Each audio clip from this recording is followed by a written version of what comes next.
Coach Tony. Okay, folks, we are back, and you are with Hey Coach Tony this fine Saturday morning, and we're joined this week by Barry Mano, who is, and I'm telling you, I'm going to slip up and call him Barry Mano before this day is over, but Barry is the president of the National Association of Sports Officials, and he is the editor-in-chief / president of Referee Magazine. I'm really pleased to have Barry on the show this week. We're going to continue to take your calls at 855 Hey Coach. That's 855-439-2622. But there's some things that are on my mind as well. So, Barry, let me ask you a question. I've done a couple of shows in the recent past about the fact that there is seemingly a trend of more assault. And I don't mean verbal abuse. I mean physical assaults on referees in youth sports than ever before. In fact, just this past year in California, there was a junior varsity hoops player named Brandon Thomas who assaulted referee Tim Morin and got a lifetime ban from high school sports. And just weeks before that, at DeSoto High School in Florida, a player by the name of Mason Holland throws, punches, and slams to the ground 51-year-old referee Jim Ham, and he gets banned as well. Now, Barry, I'm sure you heard about these stories, but my question is this. I'll keep it simple. Why is this happening? I think there's a general unacceptance of authority at a lot of levels in this society. I mean, you go to a doctor and he tells you something, you don't like what you hear, let's go get another opinion, correct? Sure. I mean, you can get it from a judge. Police officers, the job has never been tougher. Teachers, the job has never been tougher. Sports officials, job has never been tougher. We are not exempt from that. What we have to do, of course, is to make sure that there's no physical mayhem that gets perpetrated on an official. Now, at NASO, we've been successful in 23 states to get legislation passed that makes it more than a simple misdemeanor to assault an official.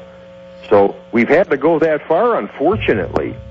I mean, back in 1980, when the association started, this was never on our radar screen about dealing with assault legislation and limited liability legislation in the various states around this country. But there it is. We have to deal with the reality. And you point out something important, Tony. The worst-case scenarios over time, over the last 15 years for sure, have occurred and continue to occur at the youth level. I mean, I'm glad you said that because let's face it, people have always argued with officials, right? And there have been, and you know, there's a way to go about that, and we can handle all that. I mean, that's part of our training. We can handle that. But these physical abuses, these challenging officials when a 16-year-old kid is walking from a ball diamond to try to get in his car to drive home, and he's confronted by 2 or 3 parents or the coach. Physically confronted, that's unacceptable. And it's not even the kids. I mean, that's sickening when it's the kids who are getting paid that. Listen, let's face it, patch umpires and patch basketball referees, they can get $50-$60 a game. So it's not like they're getting it for peanuts, but these kids are getting $5 a game to volunteer their time. And listen, there were cases some years ago about parents occasionally becoming physically confrontational and abusive towards the referees and the officials. What's bothering me is this trickle-down effect. These 2 cases, and Barry, it's safe to say, did you see the video of that kid down in DeSoto, Florida? Yes. Right. That's just disgusting. Something is drastically wrong with this just never-ending downward spiral that we're in, that now it's bad enough that Uncle Joe or Dad or Mom are slapping around referees. The kids are getting involved themselves, and I'm wondering what's proliferating it? What's perpetuating this downward spiral? I mean, physical abuse, you can't put it on. The problem, frankly, is not the coaches, it's not the players, it's the parents/fans at the youth and rec level, and that's why you have a lot of silent Saturdays around the country where the kids themselves have said, we don't want the parents at the games. And leagues have said, we're not going to permit fans at the games.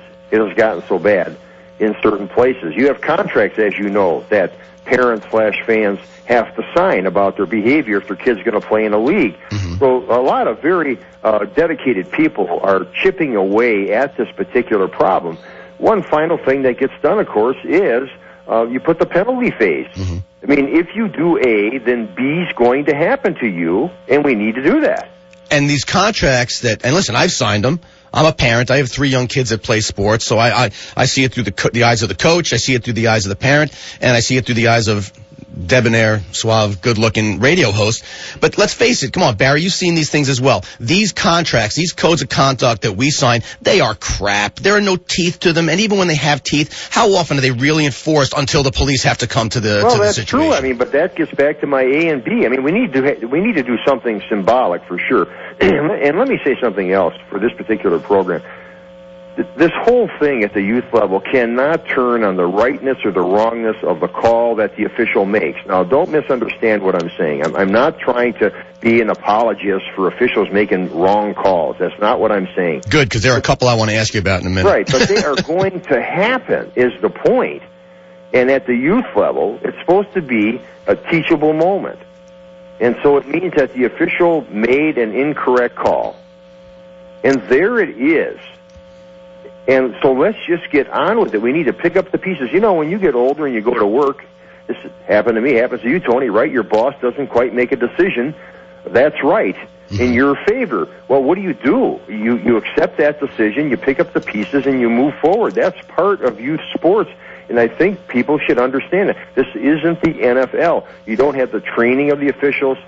You don't have the technology. And frankly, you're not entitled to that level of officiating performance based on the level of performance of your own kids. You're not entitled and to NFL level officiating performance. And that's the kind of pragmatism that I think needs to be proliferated. I'm stumbling on proliferated twice today. We do need to have expectations set properly that, especially if you have a 15 or 16-year-old kid, you know, they're not going to take 10 minutes out and go hide their head under a hood and look at an instant replay. You're absolutely right about that. And I think it's a real shame that people's expectations are not set properly, and hopefully through the education of folks like yourselves, we can kind of get to the bottom of that. Do me a favor, just one thing you touched on before that I think is important to kind of get a little bit deeper into if you can. There has been legislation passed about the physical abuse of officials at sporting events. Do me a favor. Can you just do a little bit of a quick outline on some of the progressions that have taken place in this legislation? Well, you know, generally it was considered just a simple misdemeanor. And when we started this undertaking some 20 years ago, it occurred to us that sports officials have become so important to the fabric of our society because sports has become that important, that sports officials should become what is known as a defined class. A defined class would be police, would be our public transit drivers. And so if you read the laws, the statutes, you see that they are defined classes. And so if you assault a public bus driver or a cop, it's not like physically assaulting the guy walking down the street. And so what happens is the penalties go up and they're higher.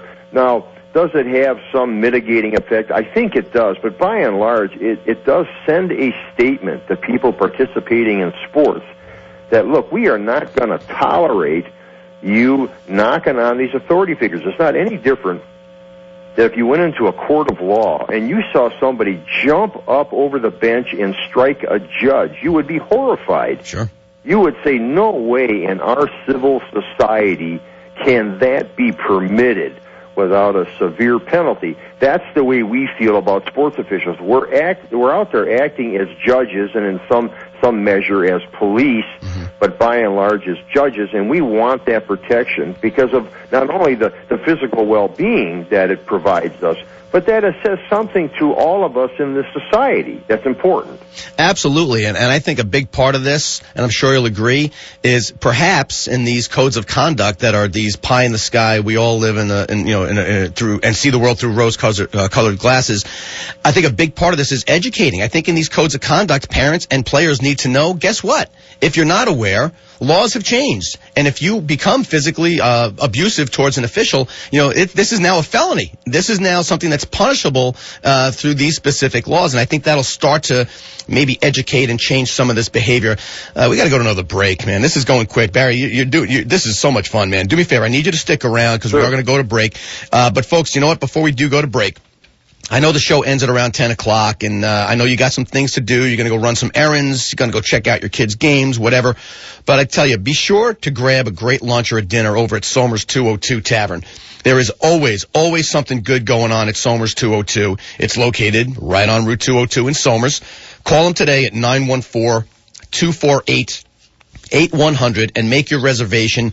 You can sit in their terrific dining room for an elegant dining experience, or just, grab a stool at the bar and watch the game on one of their big flat screen TVs.